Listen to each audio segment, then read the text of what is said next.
on community inclusion. And I'm the host for today's webinar, where we're focusing on helping people, the role of peer specialists in helping people connect to the religious congregations or spiritual groups of their choice. This is part of the focus of the Temple University Collaborative on broader issues of community inclusion in general. And I should mention that the Temple Collaborative's work is supported under a grant from the National Institute on Disability, Independent Living, and Rehabilitation Research under a Research and Training Center grant. Our purpose today is really to do a couple of things.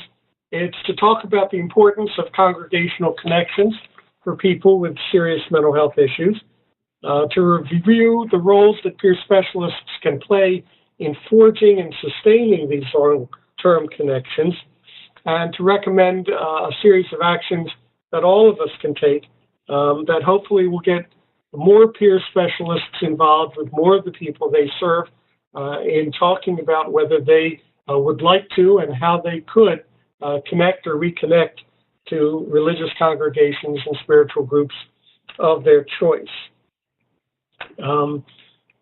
Joining me, I'm going to sort of spend a little bit of time reviewing the monograph that we have recently reissued on this topic, which is really the genesis for this webinar.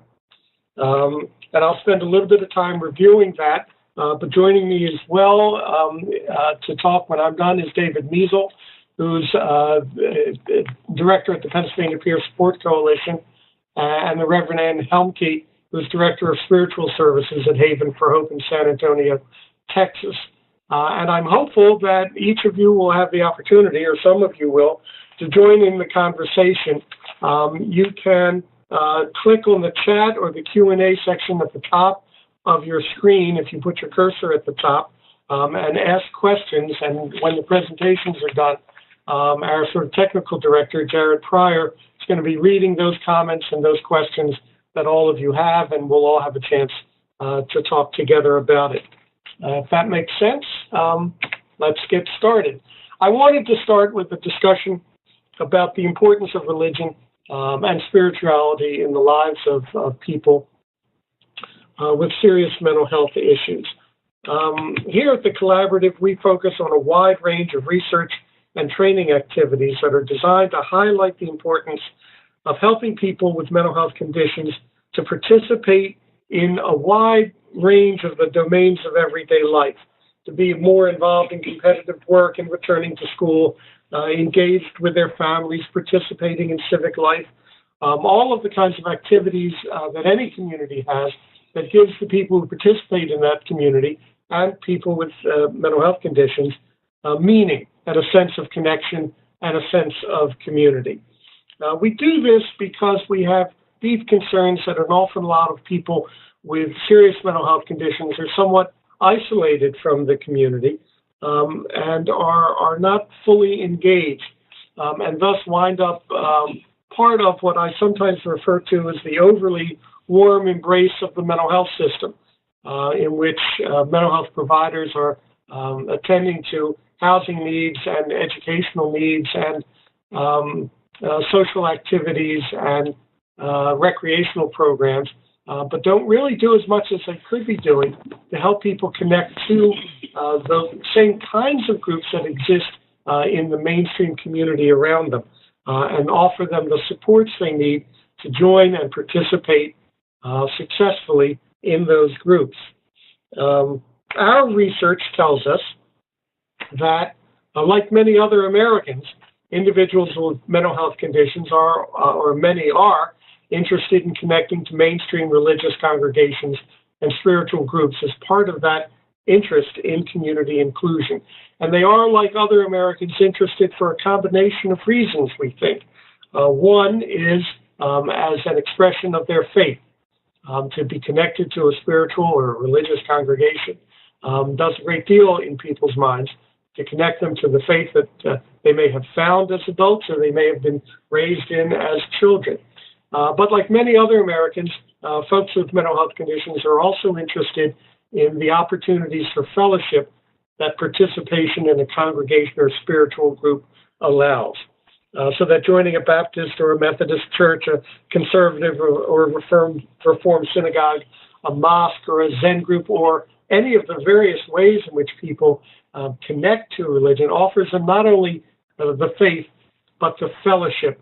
It gives them an opportunity to participate in the community and make new connections beyond the world of mental health. And it's these two elements that we think are terribly important. At one point, we here at Temple were talking with a group of consumers and learned that almost everybody in this particular group went to church on Sunday morning. And they got up, they got into their best clothes, they went out to church, and then they came home. And not one of the people we were talking to had moved from beyond the faith to the fellowship aspect of their connection with the congregation they were attending.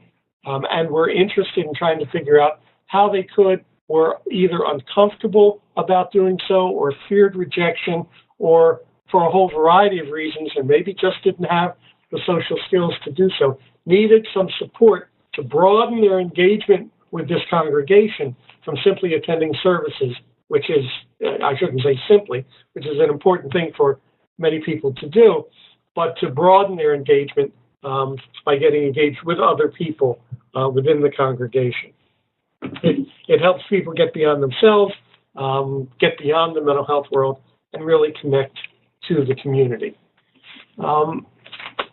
Our interest in this particular webinar is to talk about the roles that peer specialists can play in promoting this connection to religious congregations and spiritual groups. It's certainly true that there are a wide number of other professional roles within the mental health world who can be doing the same thing. But we do want to suggest that peer specialists might be in a particularly effective role in doing so. This is a very rapidly growing element of the workforce all over the country.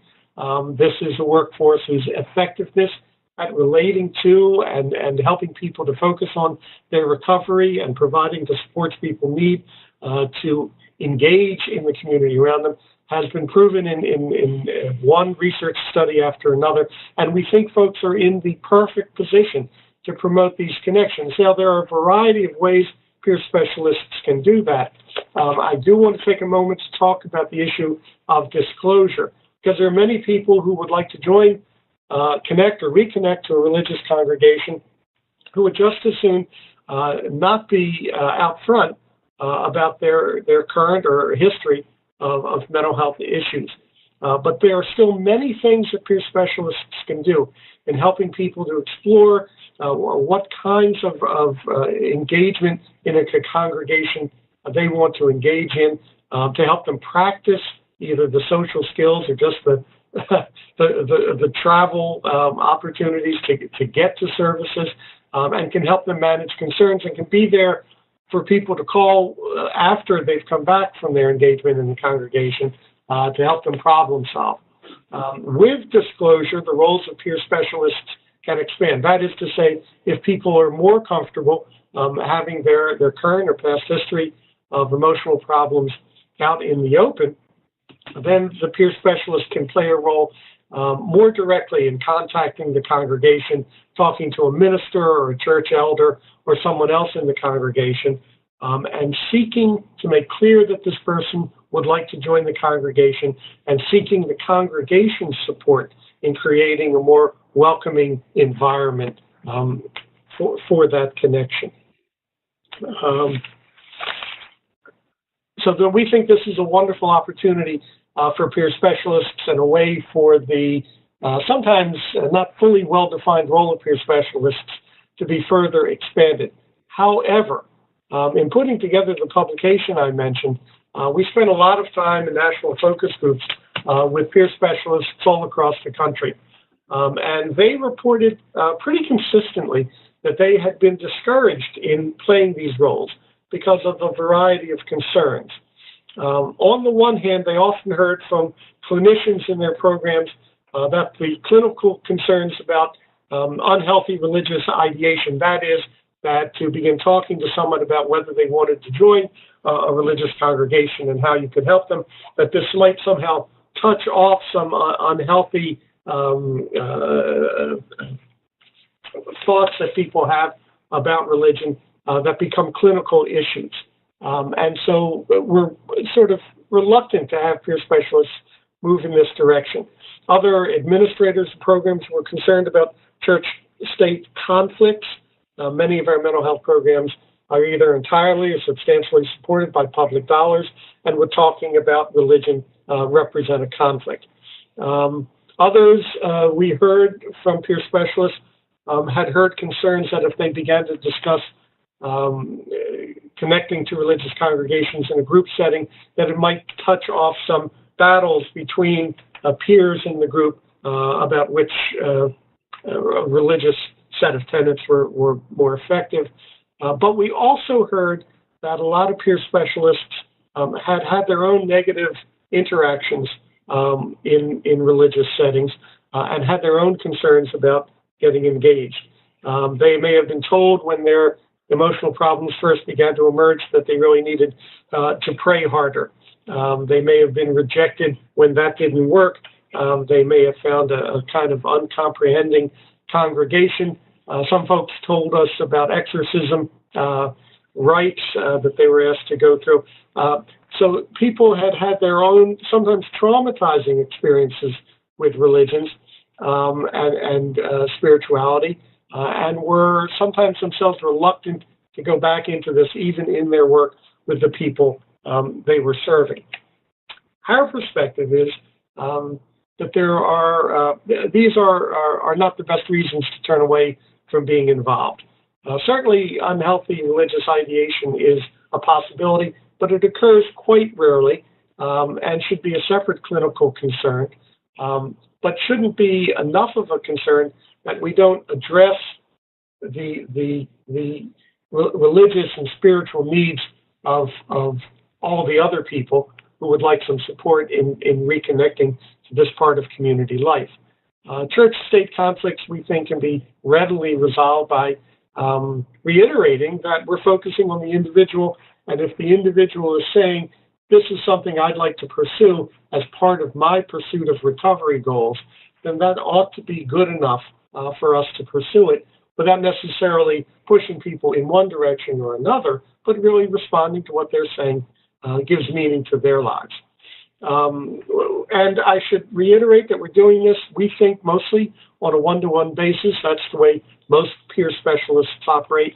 We don't really see the opportunity for there to be competing religious discussions about who's best. We're really trying to structure a setting in which people say, this is what makes sense to me, and how can I get your support in moving forward along those lines. And I think peer specialists who do have profound issues can either begin to work through those issues or refer the individual to another peer specialist for help. So we are hopeful that peer specialists will begin to think about, when they're talking with people, how they can raise the issue of whether the individual's recovery goals include some sort of connection to a mainstream religious or a spiritual group, and how they can be helpful in doing so. We developed a set of 6 recommendations. I'm going to go through these individually. The first 3 all start with the word talk, my favorite word, and I'm going to talk about those a little bit. And the others are really actions that you can begin taking. So let's start with recommendation 1. And it's really talk with your supervisor first. If you're going to move in this direction, you have to be aware that there are concerns. There are concerns about religious ideation. There is concern about church-state conflict. There is concern about how you use your time and your support.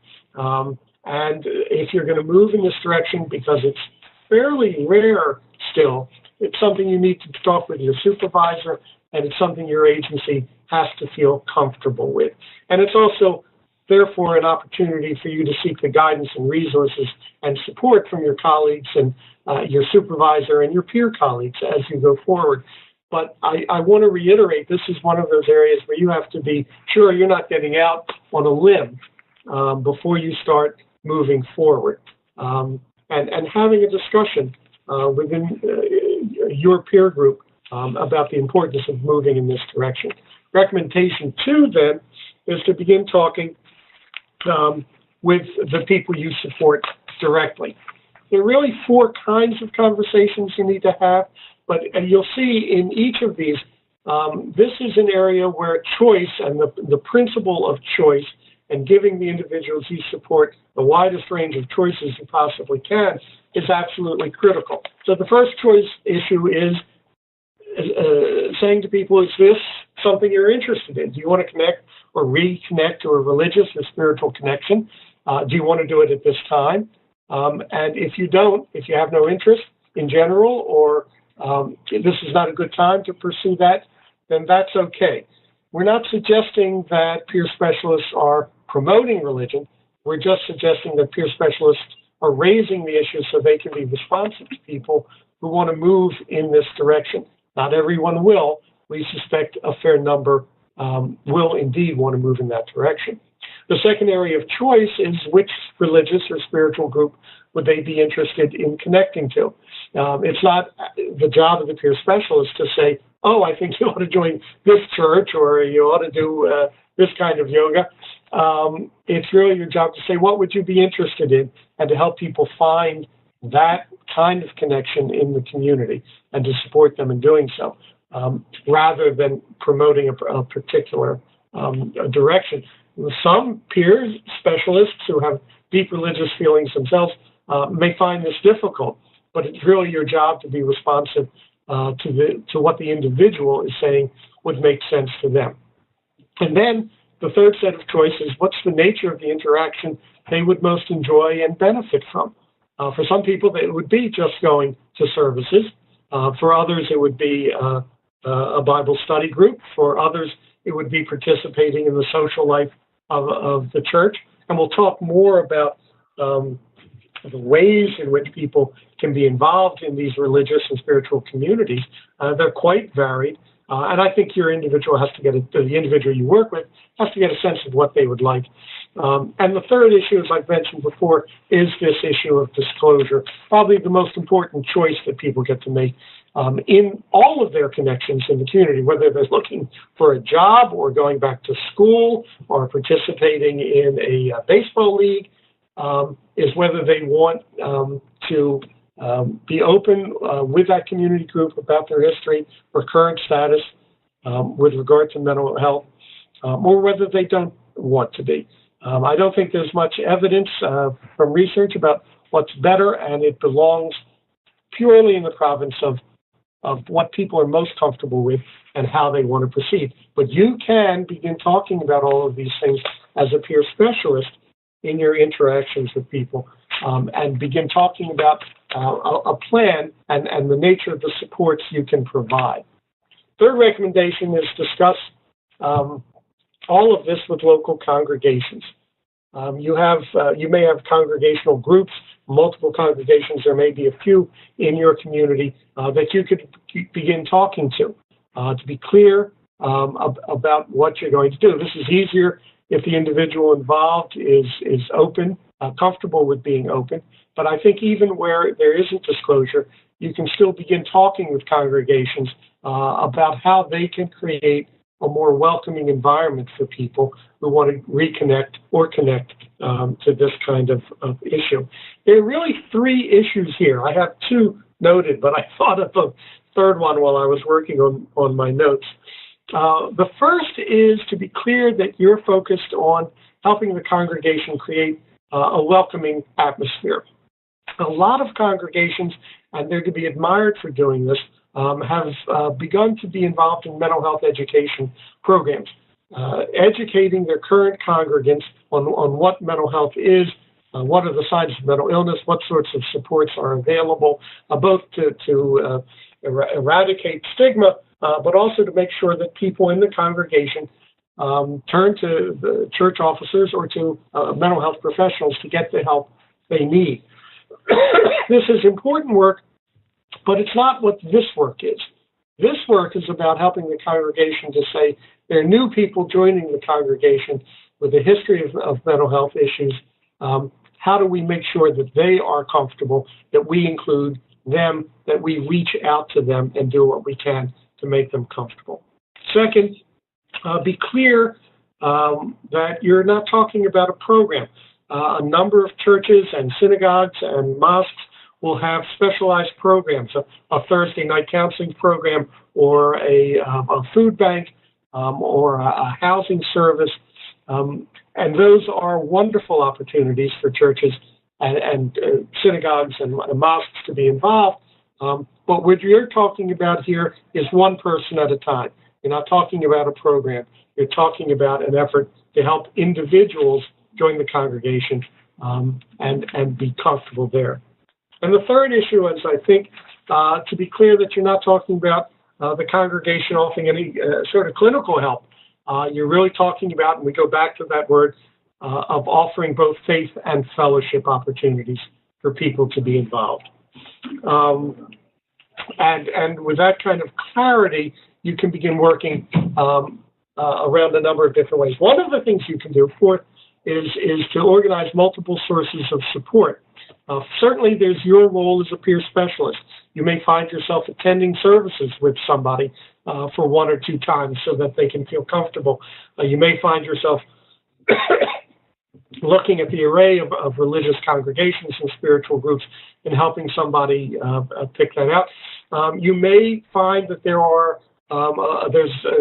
one or two other people within the mental health program who have similar interests, and people can work together, and you can pull that together as a peer specialist.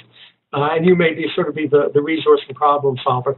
But you can also draw on family and friends to do some of this work. Third, if you have identified a congregation and someone is comfortable being identified as someone with a mental illness, you can go directly to the congregation and seek the congregation's support or the support of individual congregants.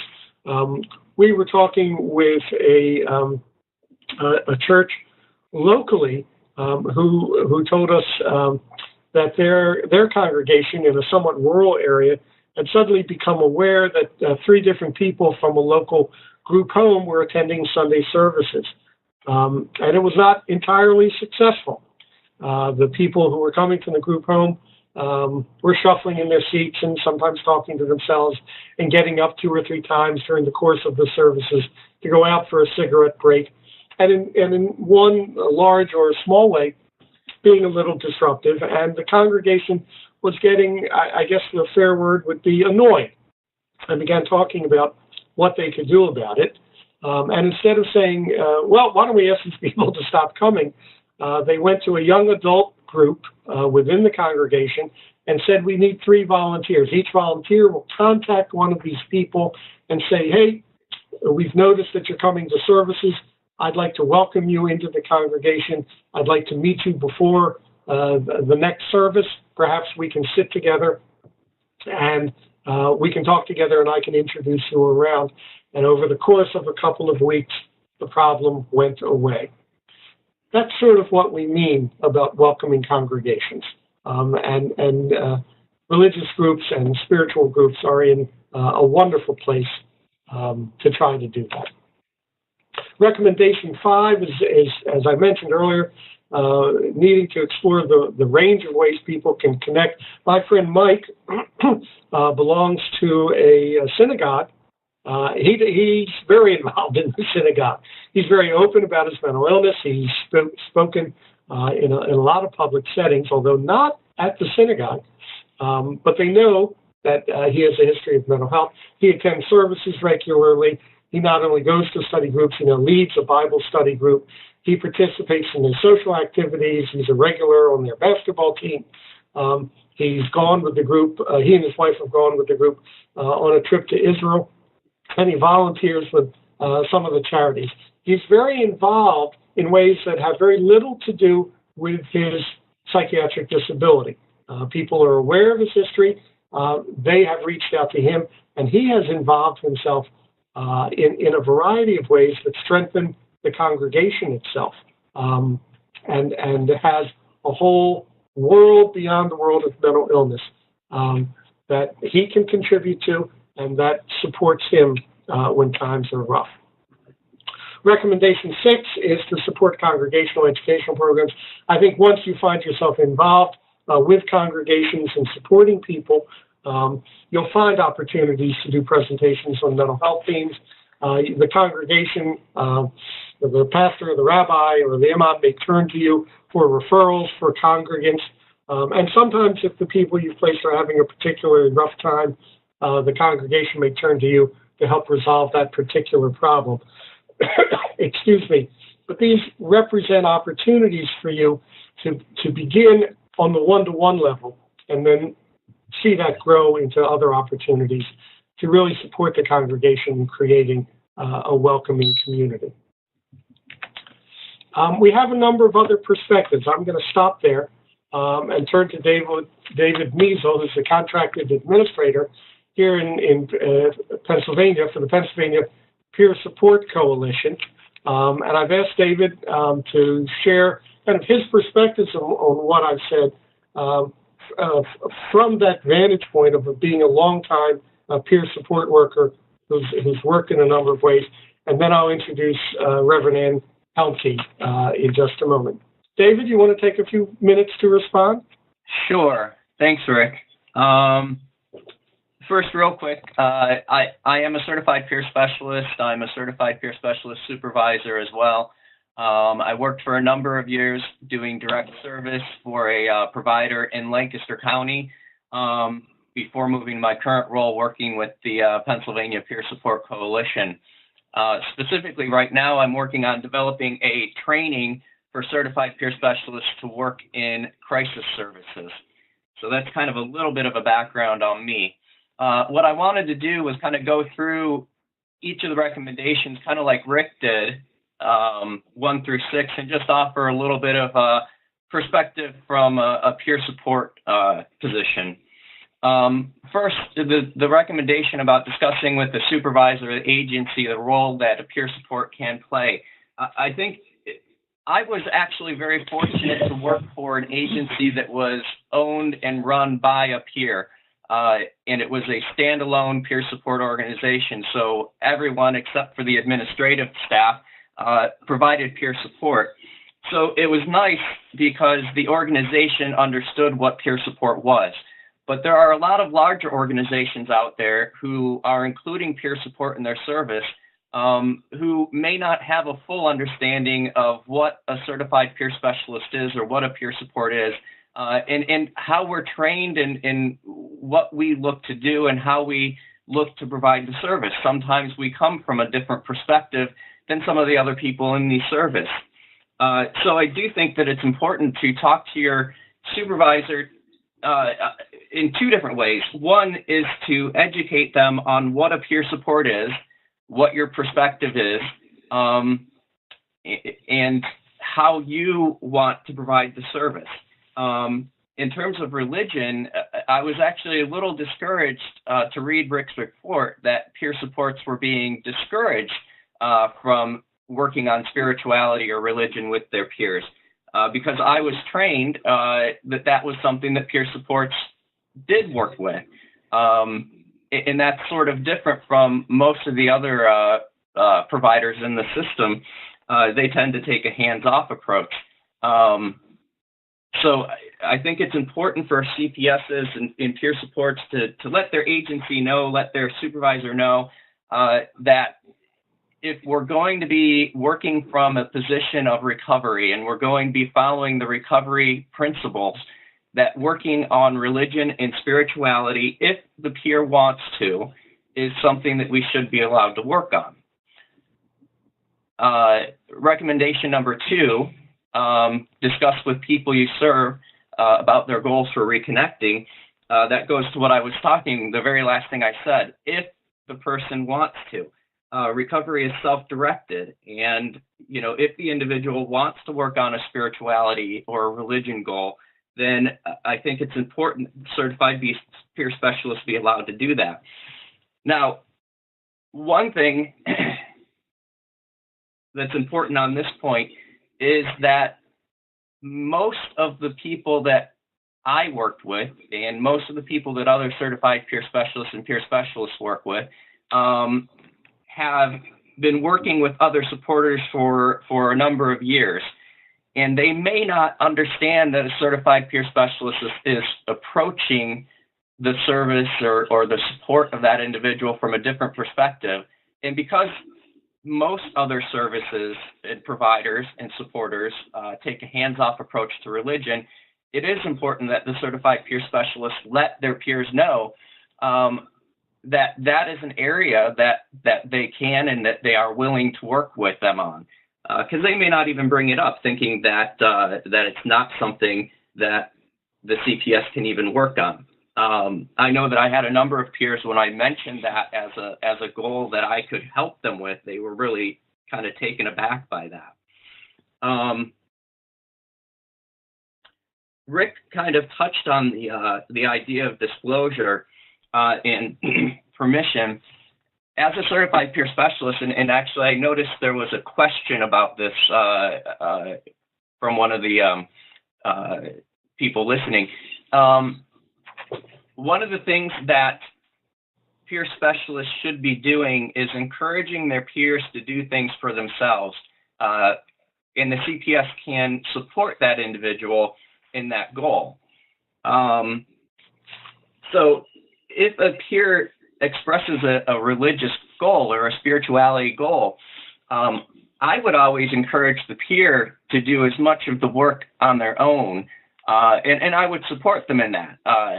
If it included making a phone call to a church or some organization with questions, and they weren't comfortable with that, I would always try to encourage them to make that call on their own while I was there so that I could support them. And then as a last resort, if they really didn't want to do that, I might make the call on their behalf. But of course, if you make the call on their behalf, you have to figure out, or you have to ask them ahead of time, how they want you to present yourself. Like, do they just, are they okay with you explaining that you're a certified peer specialist? And if you do that, you're going to be more or less telling the person you're talking to that, that you're asking on behalf of someone who has a mental health diagnosis. So keeping in mind the disclosures and the permissions is really important. Recommendation number 3, to discuss with faith-based groups in the community, their attitudes. Again, I think education is really important, and I think that this may be something that the Pennsylvania Peer Support Coalition can assist with in the future as we kind of build capacity and become stronger, is getting out there and educating the congregations in the community on recovery, on what peer specialists are, what they do. And this ties in with point number 6 as well. Rick talked about this particular goal being more about the congregation or the organizations being welcoming to an individual and creating a welcoming atmosphere. But certainly it is incumbent upon us as peer specialists and as peers to, I'm sorry, I just got distracted. Saw something shiny. To take a lead in educating congregations and other organizations about recovery and what peer supports do. In terms of point number 4, what I wanted to talk about here was that I think it's important that certified peer specialists also know their own boundaries. I've talked to a number of peer specialists who have brought up the point, and Rick also talked about this, that they've been asked by peers to support them in a spiritual goal or a religious goal that didn't really tie in with their own personal beliefs. And how should they handle that? So I think one important thing that CPSs should be aware of ahead of time, or at least examine within themselves, is what aspects of this particular goal are they able and willing to support an individual with? And if there are boundaries, if there are lines that they know they can't cross, having a plan ahead of time of how they're going to handle that with the peer. For example, and this is a relatively benign example, but, for example, if the CPS is Catholic and the peer is asking for support moving into a Baptist congregation, are you okay with that? I think most CPSs would be okay with that. And like I said, that's kind of a mild example, I think. But it is important to think of those things ahead of time to know and have a plan what you're going to do. I'm going to move you along a little bit, Dave, so we have enough time for Ann and then some questions. Okay. I like to talk as well. So, the one other thing that I just point out is I know that Rick and I discussed this before this presentation, and I think this is a really important point. Community inclusion is a huge part of what we do with our peers, getting them connected with the community, helping them develop new connections within the community and new supports within the community. Regardless of the religious aspect of it or the spiritual aspect of it, certainly getting people involved in religious congregations or churches is a great way and a really nice way to help them connect with their community. So I'll leave it there. Thank you, David. I had the opportunity to talk to Reverend Ann Helmke last week and get her perspective on some of these issues and some of the work that they've been doing at Haven for Hope. And I've asked Ann just to talk a little bit about Haven and share some of the success stories they've had along these lines. Ann? Oh, thanks. I just want to commend both of you and the information that you've put together and brought forward. It's really great because we've been trying to compile all of that for the last 5 years of our history, and to see it all put together into this webinar, I'm just really grateful for that. So thank you both. And so a little context about Haven for Hope in San Antonio. Our mission here is ending homelessness through transformation. And so it's a place of hope and new beginnings for persons experiencing homelessness.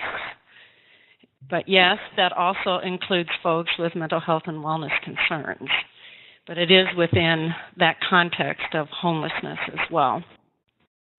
Haven provides shelter, but it's not a shelter. It's a transformational center that's recovery-oriented, trauma-informed, person-centered, that one-to-one aspect that you've been talking about. It's a partnership of 92 organizations that deliver more than 150 services to address root causes. And we've been open just since 2010, but since then more than 2,400 people have graduated and live in permanent housing and in community. So that's kind of the context that we set ourselves in here. But you asked me specifically, Rick, if I would share stories of peers making and being a part of connecting folks to supportive care within a faith community. So I brought 2 stories today. Our first story is about Jose. And his peer support actually stepped into connecting Jose with that faith community after he had actually moved off of site from Haven for Hope and into his own apartment. And that stepping in was a result of an established relationship with that peer while he was actually staying on Haven's campus.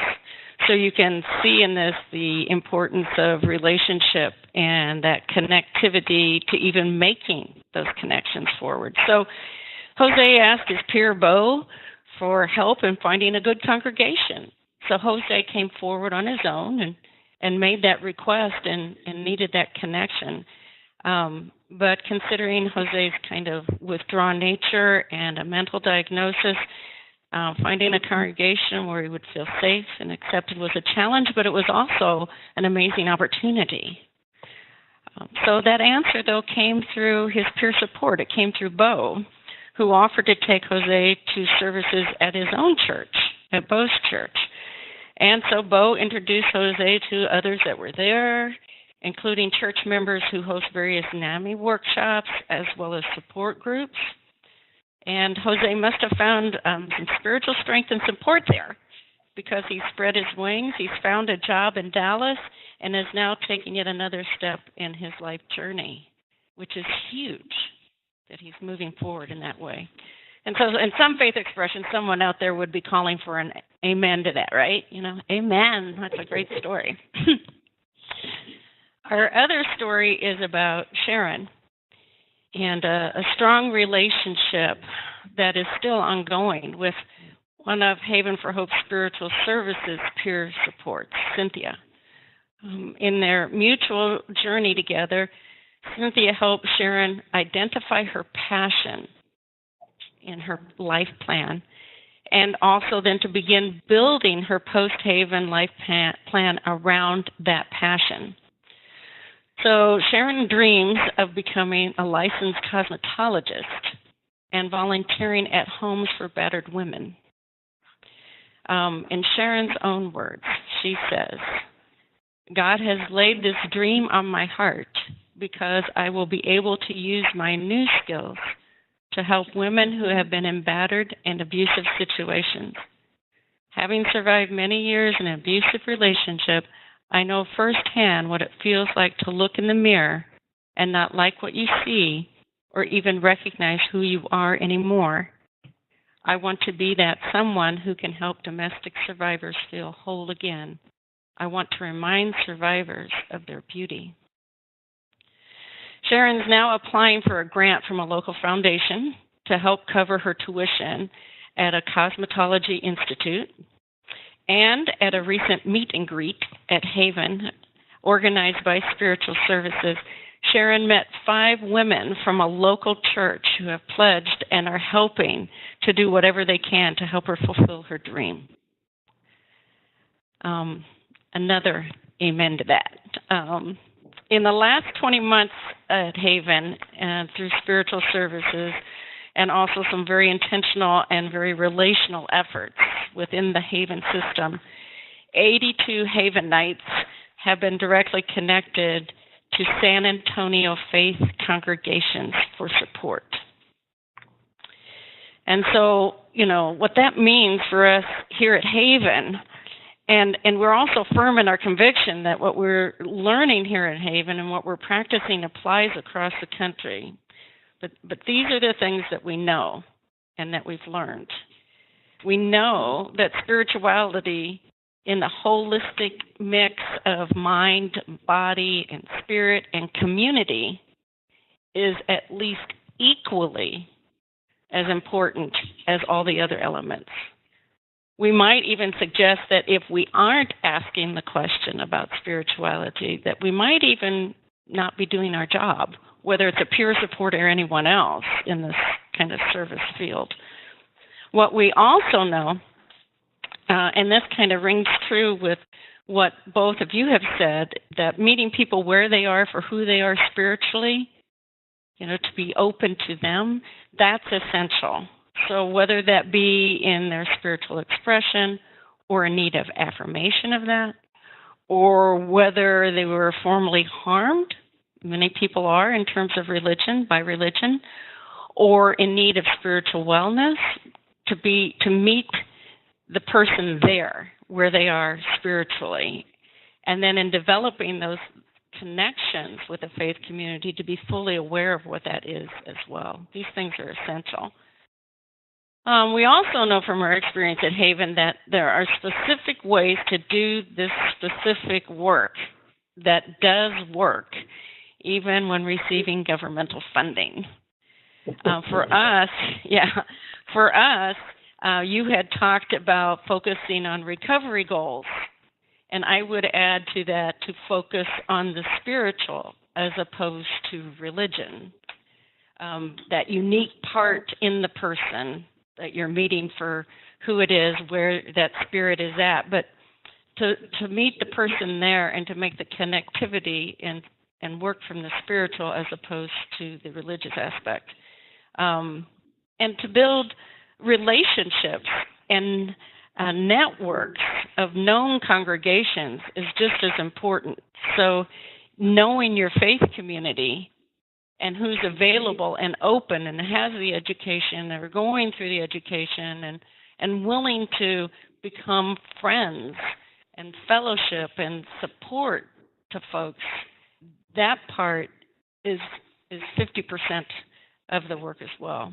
And we also know through our experience that peers bridge the trust gap in opening those doorways into those relational connections. With the largest, what we believe is the largest natural resource that any of us have within any community at large, and that natural resource is the faith community. At Haven, we have approximately 1,350 folks that we serve here each day. And in San Antonio, we have approximately 1,350 congregations. That equation is in quantum physics. Here we call it holy mathematics. 1,350 people and 1,350 congregations, one-to-one. And so that holy equation could and is ending homelessness through community support and that fellowship and expression of faith. So I just want to say ditto to the recommendations that you've listed and the comments that are there, and we want to add one more to that. We want to add another slide, another recommendation. So the title on the slide would be Have Courage. And then under that, a couple points. So one, don't be afraid, because you're not alone in these efforts. People are everywhere, who understand holistic healing and transformation know that spirituality is a part of it. People are just maybe a wee bit afraid of it or don't know how. So we're not alone, in opening our arms to this effort. So have courage. Don't be afraid, because we're not alone, Go to some spiritual sensitivity training if you haven't already. Get comfortable with yourself and how to go about that. And there are ways to do that as well. And then kind of the last part under that would be, go Nike for the betterment of those we serve. Just do it.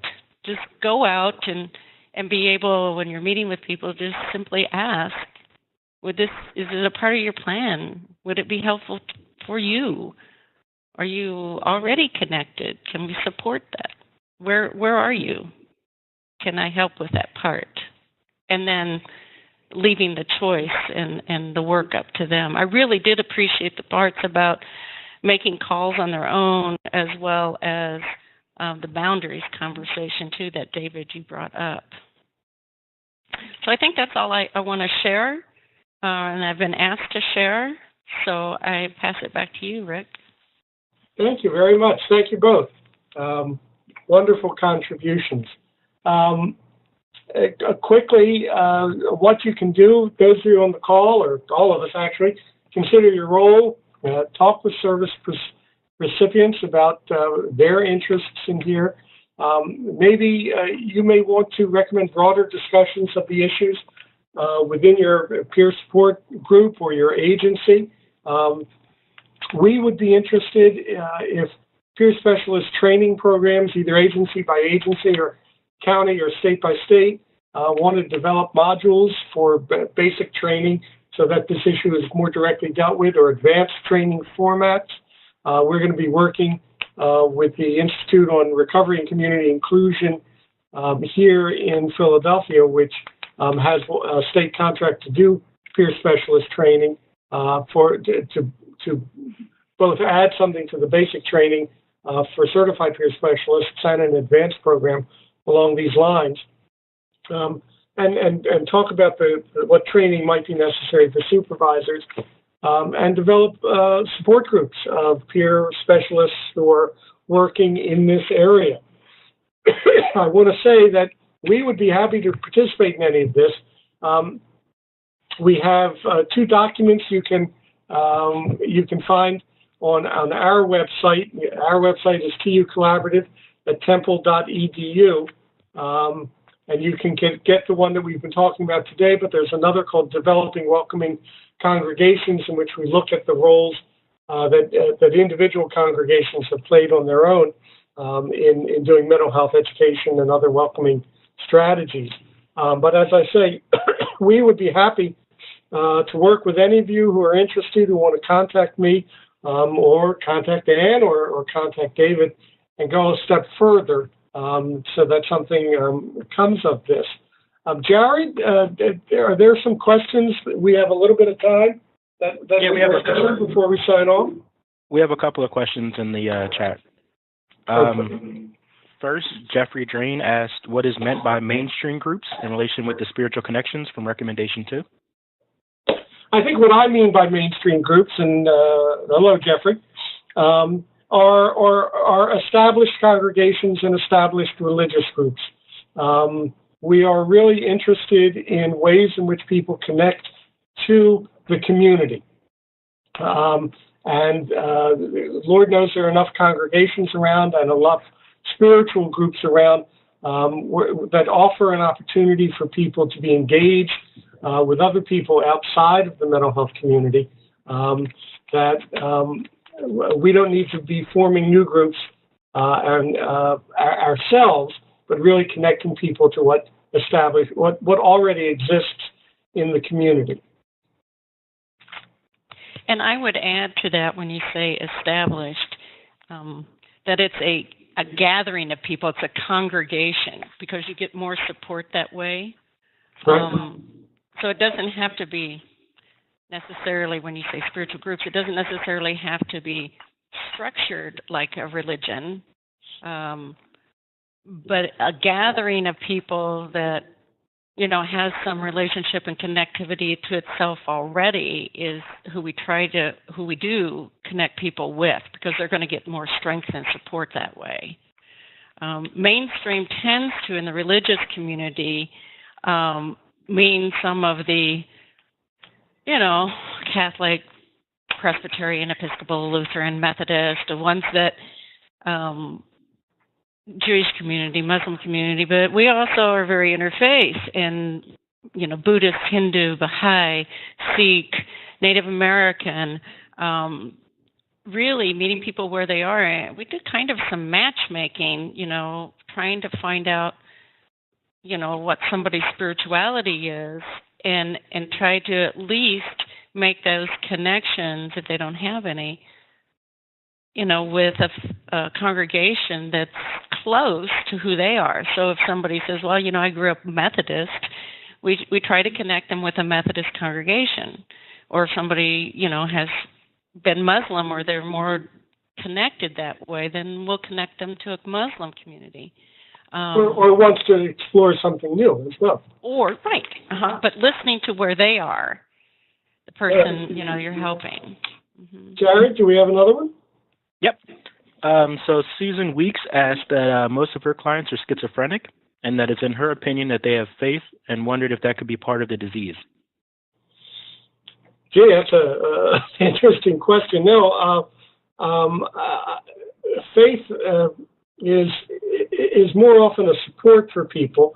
I think I'm not a student of the literature on spirituality, but what I have read is that most people derive a sense of connection and purpose from their engagement with religion.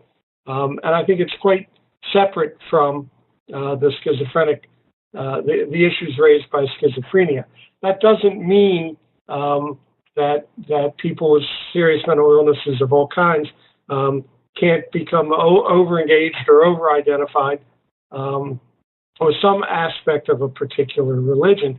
But I think the religious impulse from one country and culture and time to another is so profoundly evident across the country that even people like myself, who have very little in the way of a spiritual temperament, recognize that the vast majority of people do derive some strength and support and a sense of meaning and purpose from their spiritual organization. And I think we have to see that as quite separate from the mental illness. Okay, we have another question by Carter West. Can a local congregation contact peer specialists to say that they're open to including consumers in their communities? Sure. I think that would be a great idea. And I think what has to be worked out is how to do that, and to be sensitive to the issues of disclosure on the part of the individuals who might want to participate. That's really something that has to be discussed with the individual and that the agency needs to be clear about. But I think it is great if congregations take the lead. But again, I want to caution people to be looking at welcoming congregations. That notion of congregations working to open their fellowship and faith to individuals, and to hold back for a moment on the notion of group activities. I think congregations who want to approach, who want to be there for individuals are great. I think that's where we should start rather than group programs. And also within that, we generally, when we're working with congregations, we encourage a team of people to be kind of the main support team, but within that, to have like 2 lead contacts, and that those 2 people form the initial relationship and be the main contact for the person. And so they're developing that closer relationship. We encourage 2 leads because things can happen, frankly, to the lead. You know, they might need to move because of a job, you know. So there's one other person that's tied in closer and can consistently move that forward, the relationship, because as we all know, whether it's homelessness or mental health, that consistency and authenticity are critical to that relationship formation. And that's why peers are so good, you know, because it can move faster that way. Let me add here real quick that if you belong to a faith community, or if you know of a faith community or church or any organization for that matter that wants to know more about peer support, I would encourage you to direct them to the Pennsylvania Peer Support Coalition. We can certainly help with those type of educational pieces. Yeah, or even just calling, you know, a local agency or organization that you might know that does this sort of work, and even asking, do you have peers? Or is there some way that our congregation can be supportive? And start the conversation. If you don't know where to go, just, you know, pick up the phone with some place to begin, because peers are broadening, as Rick said earlier. And so just, you know, pick up the phone and give a call and start the conversation. Great. We are just about out of time. We will be putting this webinar onto our website shortly. Please note these publications are available, and we would love to hear from you, your response to the session or requests for help, any of the 3 of us or anybody else. And if you are going to do something as a result of this webinar, and we hope you do, let us know what you're doing and let us know how we can be helpful. Again, Ann, Dave, thanks so much for your help. Jared, thanks for getting us, me in particular, through this. And thanks to all of you who took the time to join us. We appreciate your interest and hope to hear from you in the future. Thank you all very much. Bye-bye. Thank you.